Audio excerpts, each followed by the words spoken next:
FIR होना चाहिए। थाने के पास में ये फैक्ट्री चल रही थी और मेन रोड पे चल रही थी, इसलिए ये सफिशिएंट नहीं। ट्रांसफर करना कोई सॉल्यूशन नहीं होता है।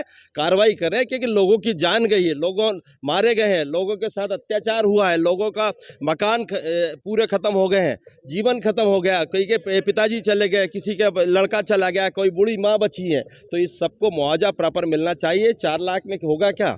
लोगों का जीवन नहीं निकल पाएगा। जी ने कहा था आज इस मुद्दे को उठाएंगे, लेकिन आपकी बात पर कहा जाए कि आप जो मुआवजे की बात कर रहे हैं, क्या मुआवजे से मामला पलट जाएगा, या फिर यूं कहें कि आपने भी तो पहले से नहीं उठाया इस मामले को? आप तो विपक्ष में थे, अभी आप वर्तमान में विधायक बने हैं, लेकिन सरकार कह रही है कि कांग्रेस यानी जो विपक्ष है इस पर राजनीति कर रहा है। देखिए, राजनीति तो हमने नहीं की, राजनीति तो कमल पटेल ने शुरू की। हमने तो कोई किसी पे आरोप नहीं लगाया था। राजनीति तो कल कमल पटेल ने आरोप लगाकर हम पे राजनीति की है। जब सत्ताधारी दल का आदमी, सत्ताधारी दल का मंत्री कह रहा है कि विपक्ष के संरक्षण में चल रहा है, हो सकता है क्या ये?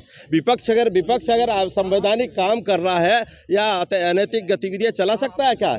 सत्ता पक्ष चलाता है और सत्ता पक्ष कमल पटेल इन्वॉल्व था। अपनी बचत के लिए हम लोग को आरोप लगाया आज, इसलिए हमको ये सब चीजें करना पड़ रहा है। आज स्थगन है, बिल्कुल हम लोग लड़ेंगे और सरकार से मांग करेंगे। संगार जी ने आरोप लगाया था कल कि बीजेपी के कुछ मंत्री और कुछ बड़े नेताओं का संरक्षण है, उसमें पैसा भी उनका लगा है। कोई, आप तो वहां के हैं, आपको तो पता होगा। बिल्कुल बगैर संरक्षण के चल सकता है क्या? आप बताइए, सत्ताधारी नेता या मंत्री के बगैर संरक्षण के कोई काम हो सकता है क्या?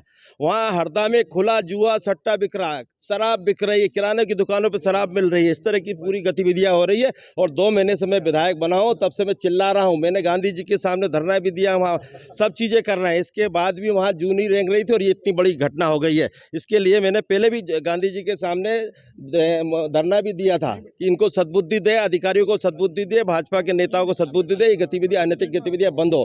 पर नहीं हो रही थी। अभी सट्टा जुआ भी बड़ा खुल के चल रहा है वहाँ, खुला, और दारू भी बिक रही खुली। और ये घटना, ये फैक्ट्री खुली चल रही थी, ये देख लो, ये घटना हो गई आपके सामने। जी बिल्कुल, कुल मिलाकर के कहा जाए